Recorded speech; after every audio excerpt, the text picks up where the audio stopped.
Baik, Assalamualaikum warahmatullahi wabarakatuh. Perkenalkan, nama saya Ahmad Sekolah dengan NIM 4322470 dari kelas 1D Teknologi Kimia Industri.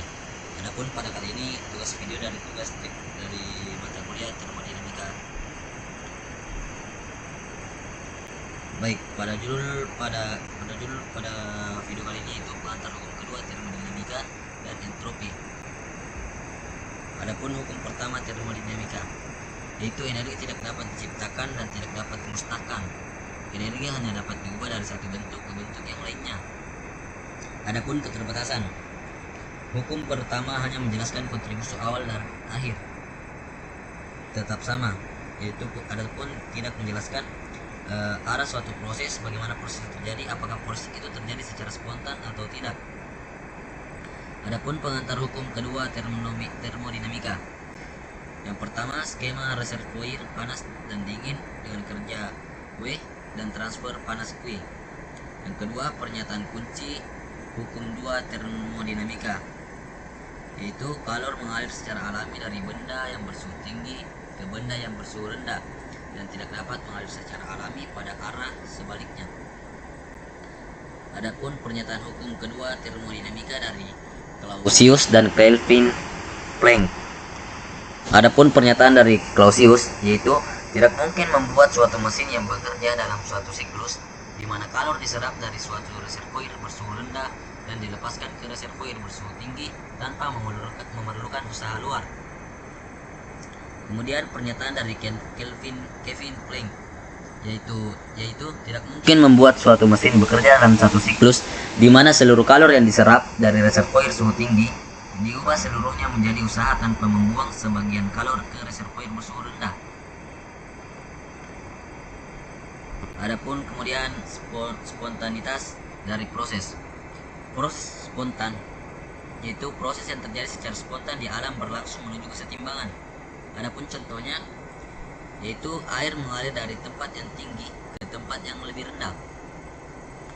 Adapun yang kedua, kalor mengalir dari benda panas ke benda dingin. Yang ketiga, gas berekspansi dan tekanan tinggi ke tekanan rendah. Yang kedua, proses non spontan, yaitu proses tidak spontan dapat terjadi jika energi dipasok ke sistem agar terjadi yang tidak spontan. Adapun contohnya, energi dari sumber luar dibutuhkan untuk memompa air dari tempat yang rendah ke tempat yang tinggi. Adapun contoh kedua, memindahkan energi dari benda dingin ke benda panas atau mengkompresi gas dari tekanan rendah ke tekanan tinggi. Adapun pengertian dari entropi, yang pertama itu definisi dari entropi, yaitu terdapat kecenderungan alam, yaitu proses berlangsung spontan, arah keadaan sistem yang lebih tidak teratur atau disebut juga derajat ketidakaturan lebih tinggi. Yang kedua, adapun simbol, yaitu derajat ketidakaturan sistem dinyatakan oleh besaran termodinamika yang disebut entropi S. Visualisasi, panah dari teratur ke acak dengan label S dalam kurung entropi meningkat. Entropi berdasarkan fase zat. Yang pertama, urutan entropi S padat ke S cair, kemudian ke S gas. Adapun penjelasannya, untuk semua zat keadaan padatnya lebih teratur daripada keadaan cair dan keadaan cairnya lebih teratur daripada keadaan gas. Adapun perubahan entropi, yang pertama perubahan entropi lingkungan reservoir suhu tinggi, yaitu QH diambil dari suhu tinggi TH, maka perubahan entropi lingkungan atas, yaitu delta SH sama dengan min TH QH dalam kurung negatif karena kalor diambil dari sumber panas. Yang kedua, perubahan entropi lingkungan reservoir suhu rendah, yaitu QL dibuang ke suhu rendah TL, maka perubahan entropi lingkungan atas, yaitu delta SL sama dengan TLQL dalam kurung positif karena kalor dibuang ke sana. Total perubahan entropi delta S total sama dengan delta SH tambah delta SL sama dengan min THQH tambah TLQL. Adapun contoh soal, yaitu seorang siswa melakukan percobaan untuk mengamati perubahan entropi pada proses pencairan es. Diketahui bahwa 1 K gas pada 0 Celcius melebur menjadi air pada 0 Celcius. Nah, jika kalor lebur es adalah 334 kJ atau kilogram, hitunglah perubahan entropi delta S untuk proses ini. Asumsikan suhu 0 Celcius setara dengan 273 Kelvin. Adapun penyelesaiannya, yang pertama itu identifikasi informasi yang diketahui.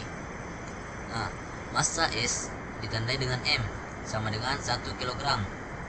Suhu ditandai dengan huruf T, maka sama dengan 0 Celcius sama dengan 273 Kelvin. Kalor lebur S ditandai dengan huruf LF sama dengan 334 kJ atau kilogram. Adapun langkah kedua, hitung jumlah kalor W yang diserap selama proses peluburan. Dalam proses peluburan, sistem S menyerap kalor dari lingkungan. W sama dengan M kali LF. W sama dengan 1 kg dikali 334 kJ. W sama dengan 334 kJ sama dengan 334.000 Joule. Yang ketiga, gunakan rumus perubahan entropi. Untuk rumus entropi untuk proses reversibel pada suhu konstan seperti peluburan pada titik lebur, perubahan entropi delta S dihitung dengan rumus delta S sama dengan TQ. Kemudian substitusikan nilai-nilai diketahui ke dalam rumus. Delta S sama dengan 273 Kelvin, 324.000 Joule. Delta S sama dengan 120, itu pun jawabannya delta S sama dengan 1223.000,44 Joule per Kelvin. Ya, mungkin itu dari saya dari tugas video pada pertemuan termodinamika. Cukup sekian. Wassalamualaikum warahmatullahi wabarakatuh.